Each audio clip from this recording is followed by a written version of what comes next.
This Man, conference will now be recorded. All right. cool.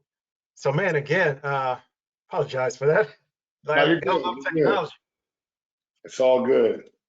It's all good. Cool. Well, appreciate you taking the time out of your day to kind of dive into this a little bit. I know you mentioned that this is kind of down your lane. This is Yeah. what you kind of get into. Yep. So I'm currently a financial advisor here in Indianapolis. So I'm in my office here. Just took a quick break. Usually I eat lunch around this time, so I'm able to cut into my lunchtime because I usually kind of scarf down food and try to get back to working. So we got time. Yeah, well, I don't want to make you hangry, man. You know, No, you're gonna no, be upset later on. it's all good. It's all good. It's all good. Well, cool. Let me go ahead and jump into my little intro real quick here, and then we can kind of dive into it. Hey guys, what's going on? This is Pat Brown. I'm a financial advisor out of Lawrence, Kansas, with Edmonds Duncan Investment Advisors. Played football here for University of Kansas a number of years ago, a long time ago. Played outside linebacker. Loved my time there as a 3-year starter, team captain, and met a lot of fantastic people. And along that way, became very passionate about financial literacy for student athletes, which has led me down this path of interviewing former student athletes that have gone on and done big things, and so that current student athletes can learn from the successes and failures. And so let me read off real quick the definition of financial literacy because I think it's important. I think a lot of student athletes have this bad connotation of it, but financial literacy is a possession of a set of skills and knowledge that allows an individual to make an informed and effective decision with all the financial resources. So again, I say that because I think a lot of guys just have this, I'm not smart, financial literacy. I just want to kind of dispel that because I think being a student athlete is no different. It correlates well with just understanding financial matters. So having said that, I want to introduce my man, Donald Thomas. Came across you via Instagram and kind of, looked at what you were doing. And as we kind of mentioned earlier, that this is right down your lane with regards to financial literacy. So I had to do a little cyber stalking of you, man, real quick. And it was quite a bit. And stories like yours, I think, are just fantastic. So you were a walk-on at the University of Connecticut playing basketball. You met a cat who's like, hey, dude, why don't you come on and see how you do? And lo and behold, you go on and you start. And not only do you start, you get drafted in NFL and play 8 years, man. That's number one. That's amazing. Number two, again, thank you for coming on and kind of talking a little bit about financial literacy for student athletes. Yeah. So so you did do a little research. Yeah. My story is definitely unique, and that's why I told you once that we got a chance to talk. Everything will kind of be self-explanatory because it's not a story that I could just tell like typing it in a couple sentences, but it definitely was. It is a unique story. It's one that I myself have to sometimes kind of step back and look at how far I've come and my accomplishments just because I'm living in it and I'm always in it now, so there's never really a time to sit back and reflect because, my story started off and it kind of just became my life. And then before you know it, I was playing football. I was getting drafted. I was starting as a rookie. It just happened, right? It just happened. And it's one of those things where I got done with football and I had to figure out the next steps and chapters in my life. So it's not one that is just constantly changing every day. It's constantly I'm making strides and trying to do the things that need to be done to secure my future for me, for my children. And it's not something that other people look at and they're amazed by it. And for me, I'm like, I don't know. I mean, I'm just living it, right? I feel like this is what I'm supposed to be doing to maintain, who I am and my lifestyle. Man, you look kind of swole, like you could still play, man. You ain't afraid of the weight room, are you? Yeah, I weigh like 270 now, so I'm down from 320 when I played. Dang. So I lost quite a bit of weight. I had to buy all new clothes, so that was a whole new expenditure that I was not looking forward to, but it was a good one to have to spend money on new wardrobe. The bad part was all those suits and stuff that I got tailored while I was playing. no Yeah. longer fit. So it's like, and they taking anymore. The my pant like the pockets will be touching in the back if they take out any more fabric. So I'm like, oh man, I did lose a lot of weight, but I had to. It was a good thing for me to lose all that weight because it wasn't needed. So just Yeah. making life changes and being smart with it all. Cool. Cool. So, because again, your story is a little bit different. A lot of times I start this off and I ask guys, freshman, sophomore year, what was your exposure to credit, to budgeting, to savings? And a lot of guys obviously had a stipend. So you didn't get on scholarship until later on in school. Is that right? Correct. Correct. So how Yeah. did you manage, or did anybody ever expose you to anything like that prior? Yeah, so yeah, clearly I wasn't getting a Pell Grant or a stipend or anything like that. I would watch those guys get that, right? And kind of Right. instantly tattoos and clothes, what have you, trying to buy cars and stuff like that. I think I was a little fortunate to not have to worry about that, because I wasn't privy to that till my senior season, when I received the scholarship. But my parents would kind of just give me a small allowance here and there, No. $100 a month, kind of make it work. You already had a meal plan, so there was not too much besides, outside expenditures to really have to try to spend some money on. But I did open up a credit card my junior year, and it got quickly closed by my parents when they found out. So I think that was their way of kind of protecting me from credit nightmare stories at a young age, because I didn't know. I mean, I went in, tried to buy a little piece of jewelry, and they said you don't have to pay today if you open up a credit card. And I said, I have to pay today, and they're like, no, yeah. And so then when my parents found out, they were like, how much did you pay for it? I'm like, nothing. I'm like, they gave me the credit card for it, and it's no, give me the card. This is the credit card. You don't have money to pay this back. Yeah. So yeah, so guys open up. So I really didn't have a lot of debt coming out of college. I did eventually inherit my student loans from Sally Mae. Now it was a Navian, I believe it is now. Mhm. They got put in my name for all the right reasons, right? And so I started having to pay that back once I got into the NFL. But so I didn't have any credit nightmare stories or any credit card debt or anything. I just had some student loans to pay off. Okay. All right. So then, just in college, I know you mentioned, parents kind of give me a little bit here and there. Did you more or less learn from trials and error as far as, hey, kicking a one weekend and then, not necessarily having any money the next, or were you pretty much sound throughout your time there in college? No, I was a typical college student. I was one that you saw that if I had. I remember one time, it's a funny story. I probably had like $19 or some $18 in my bank account, and I had like $10 in my pocket, but I needed like 25. So what I did was I went to the ATM and deposited the $10 bill into the ATM so I could get a 20 out, and then I still had like couple of singles left over. So I was a typical college student. I did have my moments where, in the summertime, they allow us to work as a student athlete on campus, and I would get my checks. Friday go buy a shirt or some jeans, or put, enough gas in the car to get from party to party or something like that. Just typical stuff, not thinking or having a budget, just living in the now. So I felt comfortable with knowing that I had some type of money, and not thinking about, save it for, that line, I'm saving to buy something, or I need this to, let's start, looking at the future. That wasn't part of my thinking process. It was just more of like, okay, I'm working, I'm getting a $300 check, $400 check, I'm gonna spend this on X, Y, and Z. So in college, were there any, because towards my senior year, there was a class just for quote athletes who, and they talked about things like insurance and all that type of thing. Did you guys have anything like that? Because it was like one time that I had it. So that's the only time I was really, really exposed to it, was towards the end of my time at KU, which kind of changed my trajectory as far as what I wanted to do. Did you guys have anything remotely like that as well? No, we actually didn't. And I feel like that is something that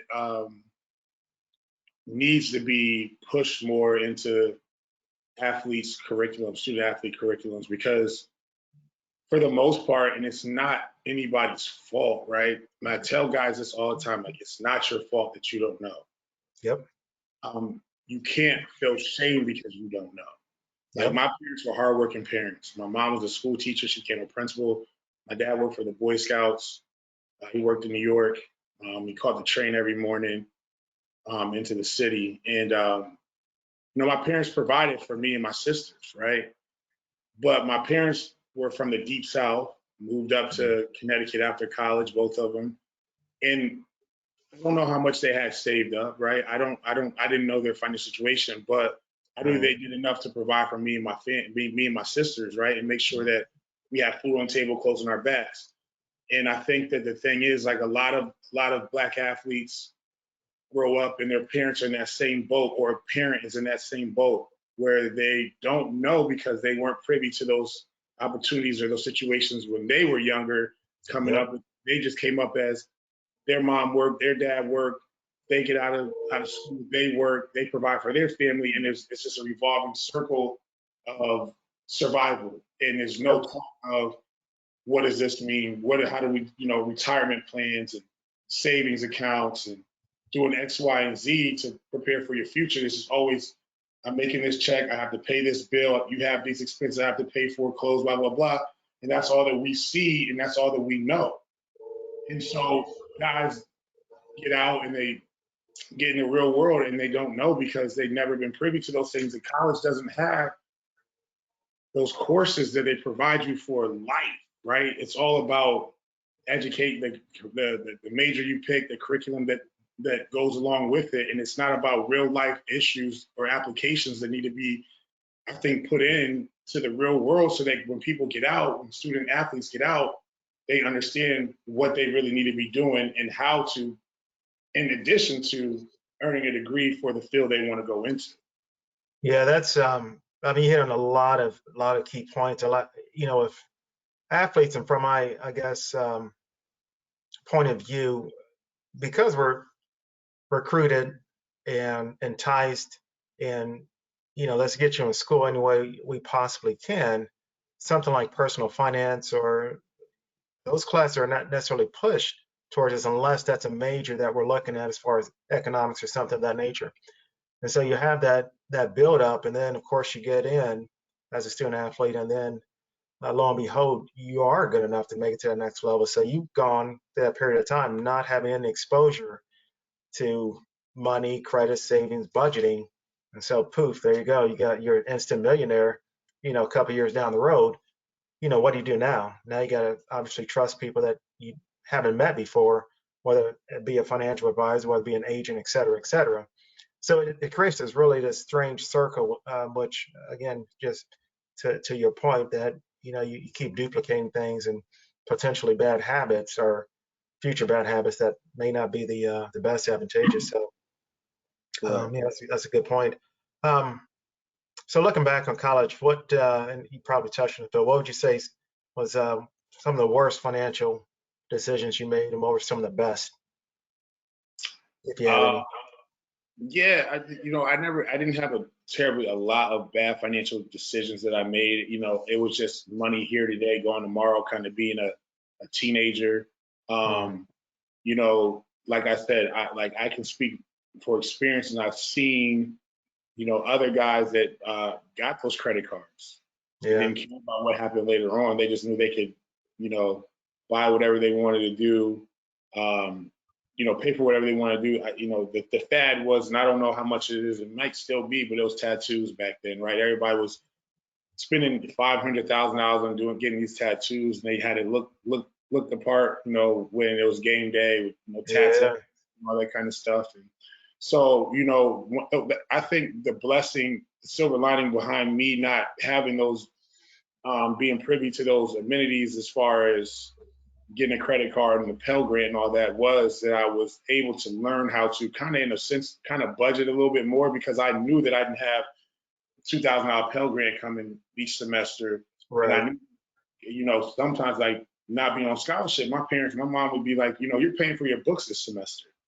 And so it would help me to be like, all right, well, let me look for used books. Let me see who's selling used books this semester. Let me see if I can, share books with somebody, or let me make sure that I don't spend all that money on X, Y, and Z over the summertime, because I know once that, September, August hits, I got to go to the co-op and buy books. Yeah.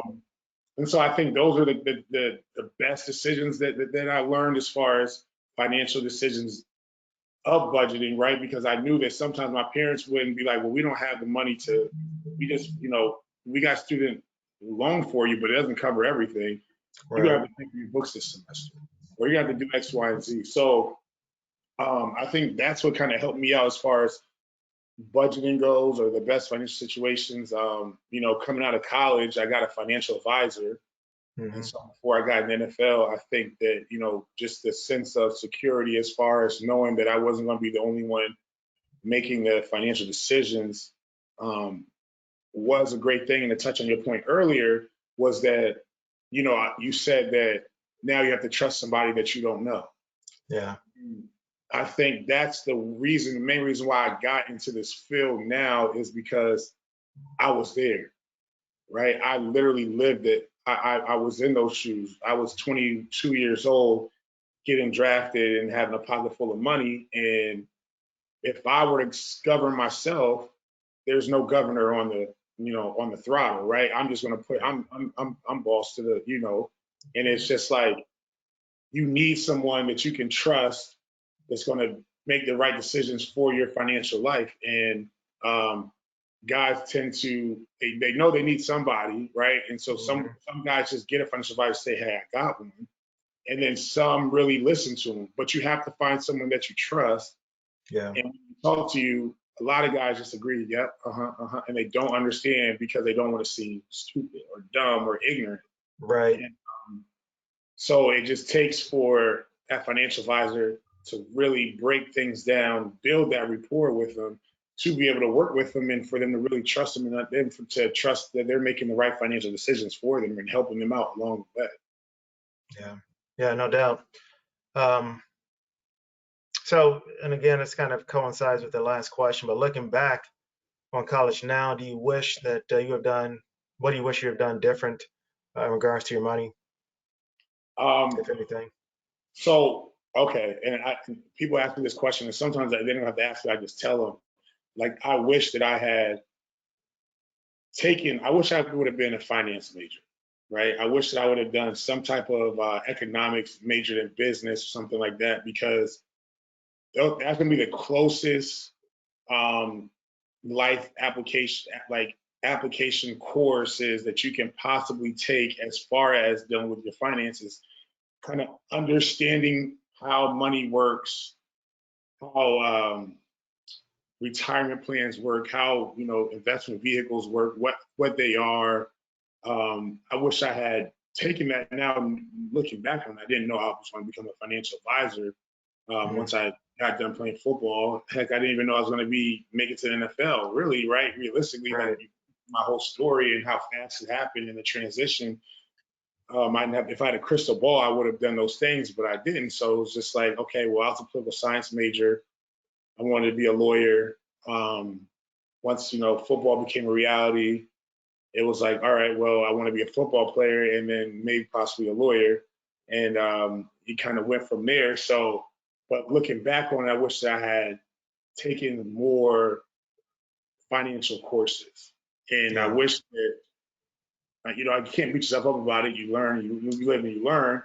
But that's my advice that I give to people. Like, just make sure that what you go to college for is what you want to do when you get out. Because there's no reason to be a history teacher or history major, right?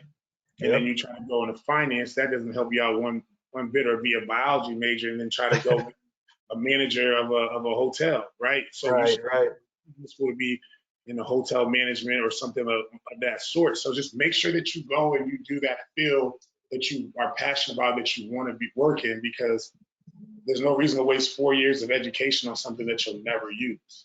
And I know we have our core, you have to take math and science and all that, but besides that, the courses that you're going to use, make sure that you're taking those and you're really applying them.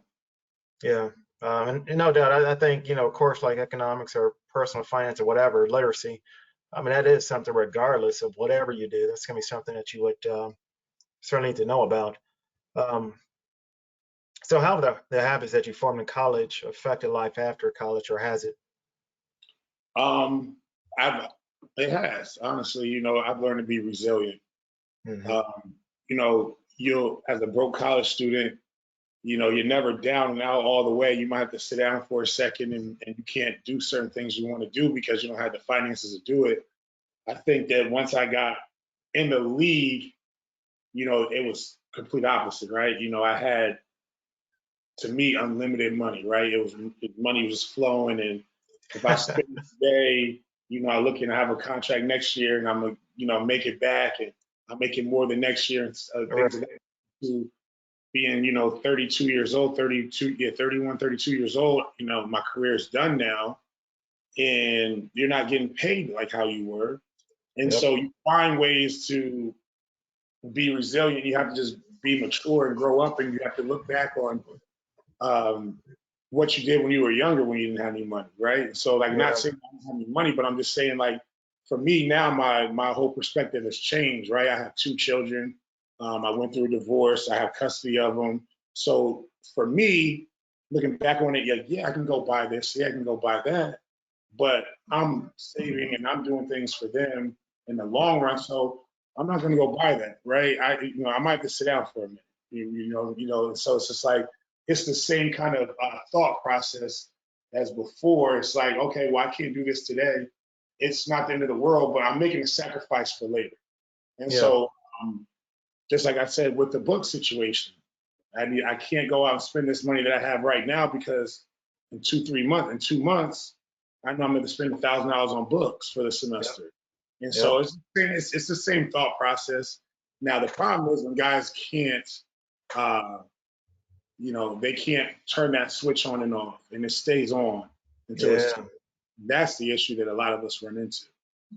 That's very, very well put. I agree with you wholeheartedly, because I think anybody that's played sports, you always got, you know, one of your boys that fits that mold, unfortunately.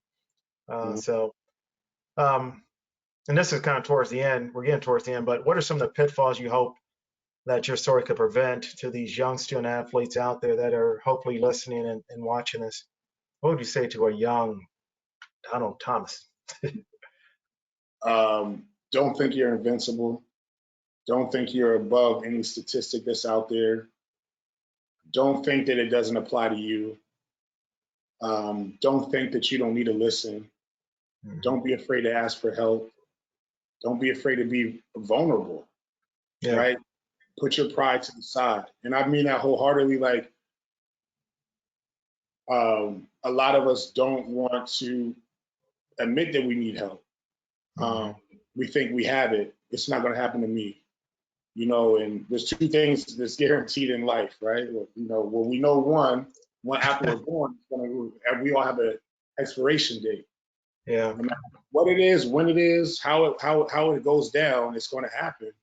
And something that we don't like to think about, but it's real. And it's the same way with our finances and our financial situation. I remember sitting in those meetings as a rookie, and they would give you the stats of 80% of retired NFL players end up broke, divorced, Yeah. or a combination of the two. And I'm like, I'm not. That's not gonna happen to me. Like, no. And then I get out of the league, and within a couple years, I'm going through a divorce, right? Uh, And right. so, you get the final verdict of, okay, well, now I have custody of my two kids, but you're also going to lose a lot of your money too, right? And Yeah. Yeah. retirement and all that kind of stuff. And I saw myself being like, whoa, I could possibly fall into both of these categories. Now I need to understand that I'm not going to allow myself to go broke, right? But at the same time, I need to figure out how to pick up from where I've kind of dipped down to be able to maintain a lifestyle for me and my children. But I say that to say this, like, you can't think that it can't happen to you, or you can't think that you're above anything else or above anybody else. You have to take the proper steps now. You have to be an adult, be mature about your situation, and understand, like, when you get out, we're all not going to make it to the NFL. We're all not going to make it to the pro level. So when you get out and you get that job, and it's time to match your 401k plan, you need to match your 401k plan, because we're looking at the future. We're looking at when you get into your 40s, 50s, 60s, closer to retirement, you need to make sure you have something saved up. Like, and it comes back down to, I might have to sit down for a minute. If I have to take a chunk out of my check to protect my future, I can't do this today. Okay, it's okay. It's called sacrifice. Don't think that you don't need to invest in yourself, right? Invest in your future.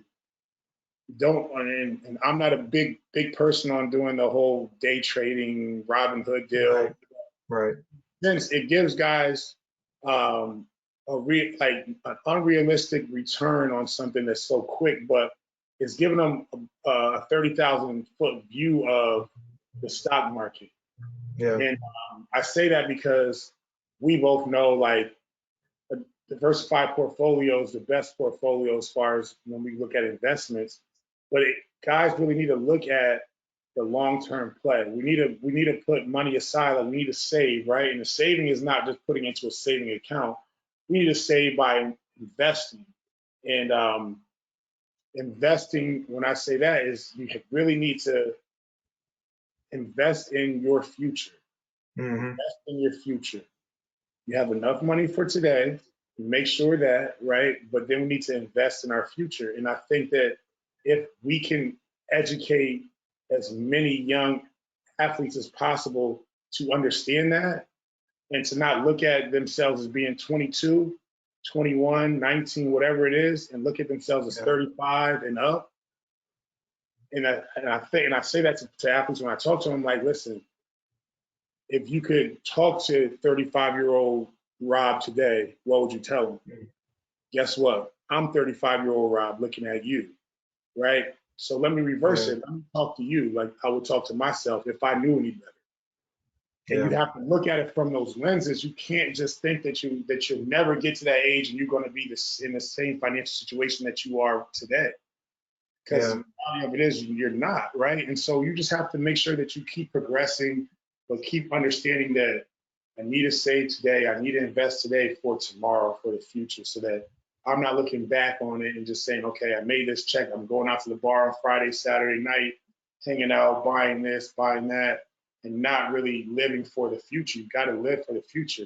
Make sure today's okay, but we're secure in our future so we can sit back when we're in our late 50s and 60s and still have income, and we're still able to maintain our lifestyle and be comfortable, financially free.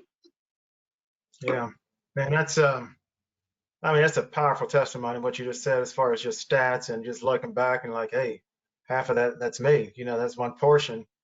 So yeah, that's powerful. I'm glad you kind of dove into that a little bit and also just being vulnerable. When I started this particular interview, and I kind of mentioned about the whole financial literacy and the definition of it, I think we're so, I don't want to put myself out there. I don't want to let people know that I don't know about, financial literacy or financial matters. And so that's why I'm just trying to, again, hopefully break down a little bit of the stigma and, hopefully have some current student athletes just kind of watch this and just take away these nuggets that it's all right to ask these questions. So kind of as we get to the bonus round, which we already kind of touched on, you made it to the league, you played 8 years. How was that transition as far as from a money standpoint? And then if you can kind of dive into just what you're doing now. I know, again, you kind of touched on being a financial advisor now, but if you can kind of go, piece by piece there real quick for me. Yeah. So, I got drafted in the 6th round back in 2008. My signing bonus was $90,000. And I knew that I wasn't rich, but I knew that there was a lot more money than I had ever had, right? I'm 22 years old. Once I received the check, I was in Miami, Florida, and so that's a big jump from Connecticut. So I got it, the check, and it was $60,000 even after taxes, $60,000 even. And I took it to Bank of America right away. I left from the facility, went to Bank of America, deposited it, and I knew that I wasn't rich, but I knew that I wasn't broke, right? Right. And so put it in the bank, and I paid my financial advisor half of it, and the other 30,000 I had, and I used it, and it was kind of like my, I guess, reward for the time that the hard work I put in just to get there. And so I enjoyed it as a kid from from Connecticut, living in Miami, living on South Beach. You can imagine the Ooh, fun that I yeah. had, And so that was an experience. But I also, the good thing was it was good and bad. There was a lot of the older guys trying to follow behind them that were making millions, and I didn't have millions, and I was Keeping trying up to with the Joneses, huh?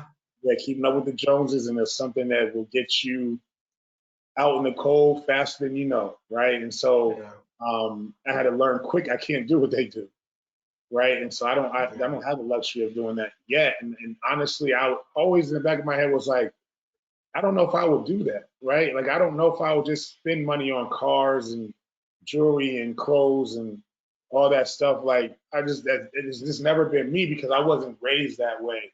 And Right.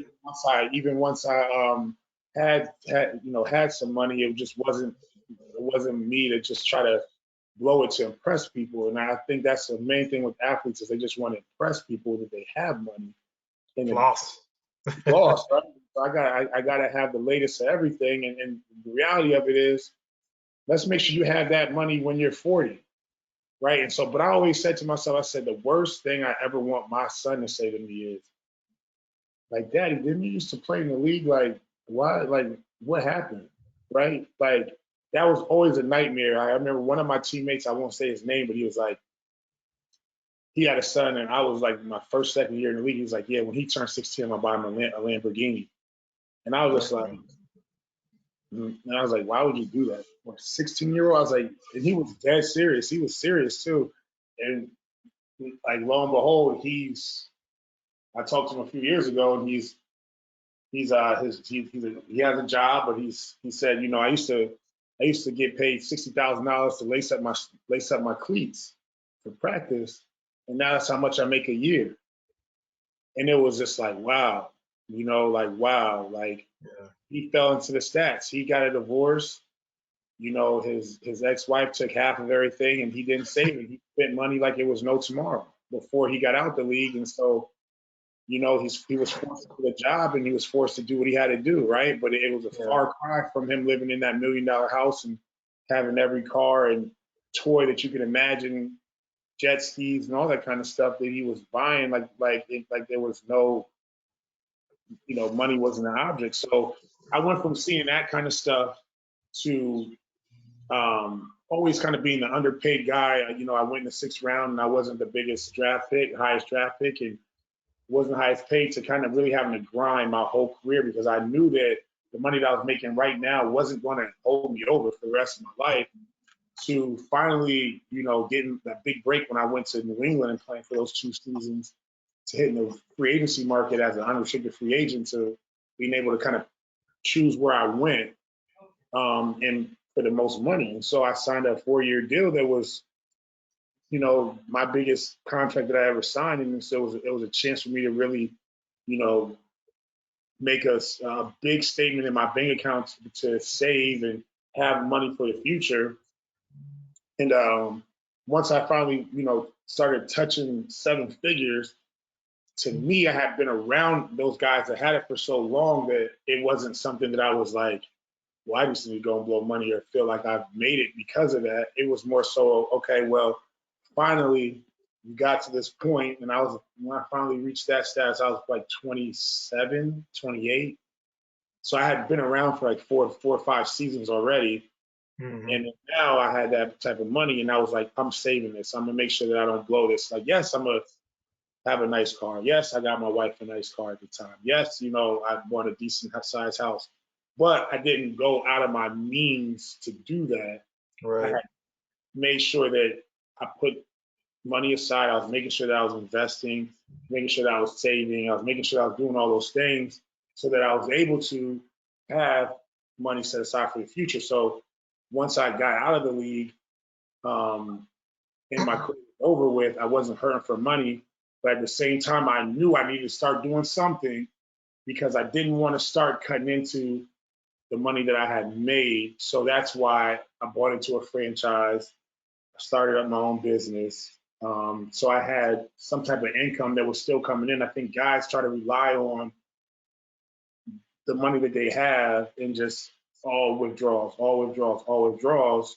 And Yeah. it's not realistic. It's going to catch up to you at some point. You need to be Yeah. deposits, deposits, deposits. So I started my own. I bought into a franchise called Rita's Italian Ice here in Indianapolis, and so I've been doing that for going on 6, 7 years now. So that's it's been a while. I've been doing that, and you know, went through the divorce and lost a lot, and so I still had streams of income coming in. I was a football trainer,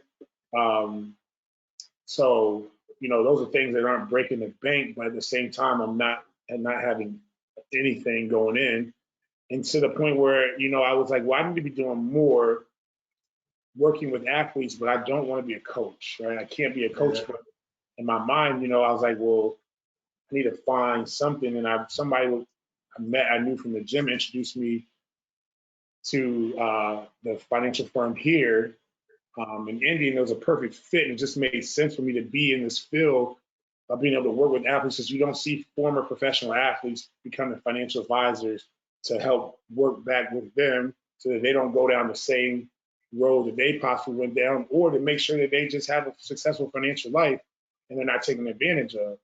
And I was like, let me bridge this gap, because my financial advisor was great, right? But he hadn't gone through the same things that I had gone through, or he just didn't understand where the athlete comes from, right? So great person. I'll never take anything away from him. He did a lot for me over the years. I trust him. I still do. But what I'm saying is, if he goes to talk to an athlete and I go to talk to an athlete, It's who are they going different. to be with more, right? And so that's just been my whole MO, like my whole kind of get up now is just to work with athletes to make sure that they understand, right? Because when I didn't understand, I still said this, I still did this. Yep. Yep. Yep. I get off that phone call, and I'm in my head, I was like, I don't know anything he's talking about, but I hope that what he's doing is the right thing, as opposed to, I know you don't know. You don't have to tell me because let me explain to you what we're doing here, or why I'm asking you to do this, or why I want to make sure you have life insurance, or why I want to make sure that you're involved in this investment right here, or what this investment does, or what does this chart mean? What is Yeah. what bonds are we getting? Why are we getting bonds? Why are we putting this in stocks? Why is this allocation like this? Yeah. What does this return mean? What do all these numbers mean, right? I'm gonna break it down, because the best thing for you to understand is how it works, so that you can make educated decisions Yep. without me, right? So you can understand when you hear something, or you read something, or you see what happened with the GameStop stock, you understand Yeah. what that really means, and what hedge funds do, and about all this stuff. Because guess what? You need to understand it, because I know that you've never been through a class or had someone break this down to you. And don't be afraid to say you don't get it. There's nothing wrong with that. Yeah. You know? No doubt. Yeah. Well, that's cool, man. Yeah. What's the name of your firm? I mean.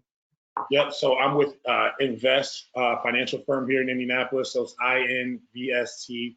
And so we're a family office. And so we're able to just do a lot with the guys. And I just love being able to work with them, and,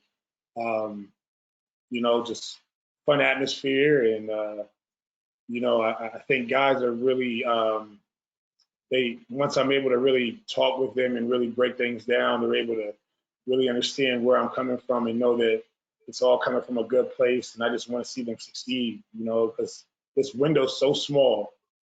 Yeah, it This is. football window is so small. And I thank God I was blessed with 8 years to play. And some guys don't get a year, they don't get 2, they don't get 3, and some guys are blessed to have a long career. But the ones that have a long career, there's not many of them. You can't say there's a ton of them. So you're here today, going tomorrow, and you need to make sure you preserve what you have. Most definitely. Well, man, I again appreciate your time. I appreciate you sharing your story. I think it's powerful, and hopefully we got some young cats who are listening and taking some nuggets away from this. So I definitely appreciate it, man. I pray they do, man. I really hope they do, because it's so important. And it doesn't. And one last thing I tell them is, like, even if you aren't a professional athlete, you know, it doesn't matter how much money you have. You don't have to have an X amount of dollars to have a financial advisor, have somebody to help you out. You know, I've had friends from back home that started small with a couple $1,000s in an investment account that we've seen grow tremendously over time. And I just want to make sure you have something. Let's start somewhere. I don't want you to start mid-30s, 40s playing catch up. Let's do that in your 20s. How many of your friends you know have life insurance? How many of your friends you know have an investment account? How many of your friends you know are doing these things that 20-year-olds don't like to think about, because we're invincible, we're on top of the world, right? We don't look at the future. So let's start looking at the future now. And I don't care how big or how small your money is. It doesn't matter. I just want to make sure that you're doing something, because other people aren't going to tell you what to do, and they're not going to, like, if you don't have money, it doesn't affect anyone else. You need to make sure you take care of yourself first and foremost, so you can take care of your family and others. Most definitely, man. Well, I appreciate it, man. Let's definitely stay in touch, man. Absolutely, man. Thank you for having me. Definitely. Let's keep the good fight. Always. Yes, sir. All right, brother. I'll talk to you later. All right, man. Have a good one. You too. Bye-bye. Bye.